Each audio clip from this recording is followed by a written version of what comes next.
5 डिसेंबरला संध्याकाळी आम्ही बाबासाहेबांच्या पुतळ्याजवळ जाऊन शपथ घेतली आणि ती शपथ अशी घेतली की आम्ही कुठल्याही परिस्थितीत येणाऱ्या कुठल्याही निवडणुकीत फक्त बॅलेट पेपरवर व्होटिंग करणार.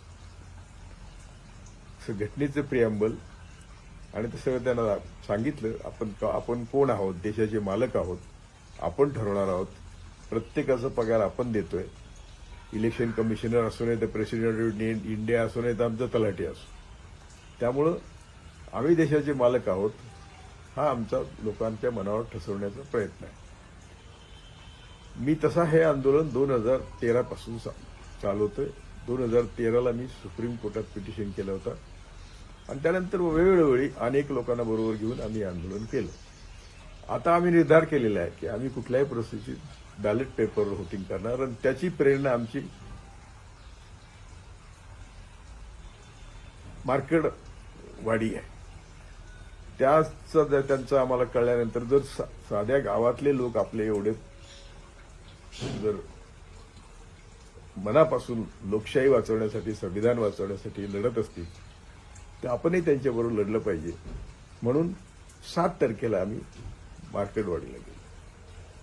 जाण्यापूर्वी रस्त्यात पाटसला बघा एक साखर कारखाना,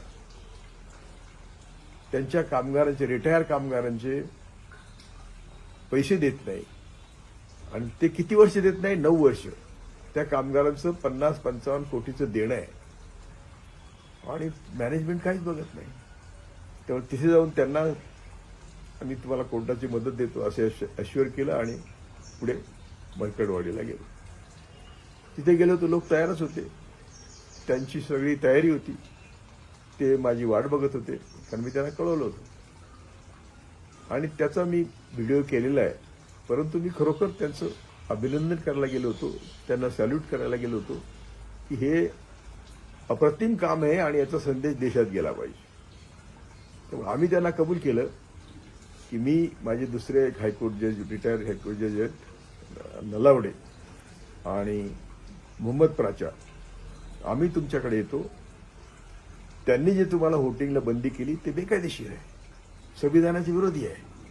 त्यामुळे संविधानाने आम्हाला दिलेली ताकद आम्ही वापरण्यासाठी त्यांना सांगितलं की तुमचं कोणी काही वाकडं करू शकत नाही, आम्ही तुमच्यावर येतो आणि आम्ही अटक करून घेतो, तुम्ही व्होटिंग करा.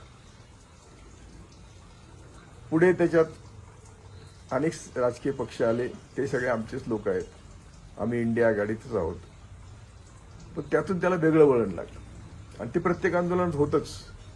विरुद्ध बाजूचे लोक त्यांच्या समोर येऊन उभे राहिले आणि यांच्या मागणीला उलट त्यांचा प्रचार सुरू केला. तरी देखील आम्ही तिथे जाऊन लोकांना कबूल केल्याप्रमाणे जाणार होतो, पण ते त्यांच्या MLA ला विचारा असं म्हटले आणि त्यामुळे थोडंसं काम थांबलेलं आहे. आज आमच्या पुढे प्रश्न असा आहे की साधं जन आंदोलन आम्ही उभं करतोय. सगळे इंडियाचे घटक आम्ही आमच्या बरोबर समजतो. फक्त बॅलेट पेपरवर व्होटिंग ही आमची मागणी आहे आणि त्यासाठी आम्ही वेळोवेळी त्या दिवशी 6 डिसेंबरला आम्ही मुंबईत पत्रकार परिषद घेतली. उद्या आम्ही पुण्यात पत्रकार परिषद घेतो. पुन्हा 14 डिसेंबरला परत मुंबईत पत्रकार परिषद घेतो. माझी सर्व संघटनांना, सर्व जे म्हणून इंडिया आघाडीला मानतात किंवा स्वतंत्र आहेत परंतु ते जातीवादी संघटनेच्या विरुद्ध आहेत, त्या सर्वांना माझी विनंती आहे की आपल्या गावागावात आम्ही ग्रामसभेचा ठराव करून आम्ही बॅलेट पेपरशिवाय व्होटिंग करणार नाही अशी मागणी केली पाहिजे. आम्हाला मरकटवाडीने दाखवलेला मार्ग आहे तो संविधानिक आहे, लोकशाहीवादी आहे आणि त्या मार्गाचा स्वीकार करून आपण सर्वांनी आपापल्या गावात असे ठराव करून घेणं आवश्यक आहे. आम्ही आमच्या परीने सर्व संस्थांना विनंती करतोय, सर्वांच्या संस्थांच्या नेत्यांशी आम्ही बोलतोय, त्यांच्या सगळ्यांशी आम्ही संपर्क साधण्याचा प्रयत्न करतोय. त्यामुळं माझी तमाम महाराष्ट्रातील जनतेला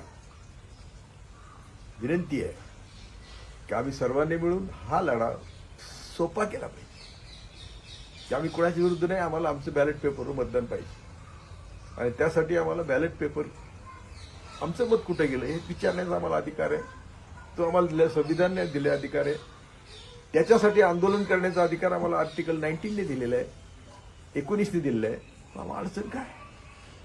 तेव्हा आम्ही कुठल्याही गावात तुम्हाला वोटिंग करता येत नसेल, करू देत नसतील पोलीस, तर आम्ही येऊन अटक व्हायला तयार आहोत. आम्ही त्यांना समजून सांगायला तयार आहोत. आणि शेवटी कोर्टाचा मार्ग तर आहेच. आम्ही हायकोर्टात जाऊ. आमचे मित्र ॲडव्होकेट प्राचा, जे सुप्रीम कोर्टात आणि दिल्लीत प्रॅक्टिस करतात, त्यांनी पंजाबमध्ये 90 जागा होत्या, त्या 90 जागांचे सगळे व्हिडिओ शूटिंग, फॉर्म 17, जे जे आवश्यक कागद होते ते सगळे मागितले आणि त्याचं कोर्टाने हुकूम केलाय की त्यांना ते कागद दिले पाहिजे. आपले लोक काल परवा इलेक्शन कमिशनला भेटले आणि याच मागण्या केल्या त्यांनी.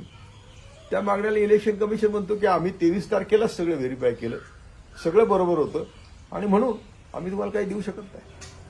तर हा जो आमच्या लोकांनी घेतलेला पवित्र आहे, काँग्रेसने असेल इतर पक्ष, तो चुकीचा आहे. आम्ही कोर्टातच जायला पाहिजे होतं आणि आम्हाला ते सगळं माहिती द्या. आता ते सुप्रीम कोर्टात जाणार आहेत, पण तो आमचं हायकोर्ट होतं. त्या हायकोर्टामध्ये आम्हाला हे सगळे मागण्या करता आली असती आणि पंजाब हायकोर्टाचा निकाल होता, तो आम्ही यांच्यापुढे ठेवला असता. अजूनही आम्ही सर्वांना विनंती करतो की ज्यांना ज्यांना पिटिशन करायचं आहे त्यांना सुद्धा आम्ही मदत करायला तयार आहोत. पंजाब हायकोर्टाच्या धर्तीवर मुंबई हायकोर्टाने आम्हाला ही ऑर्डर कशी मिळवता येईल याचा आम्ही अभ्यास करतोय. माझी तुम्हाला सर्वांना विनंती आहे, एकच ध्यास, बॅलेट पेपरवर मतदान. जय भारत, जय शिवराय.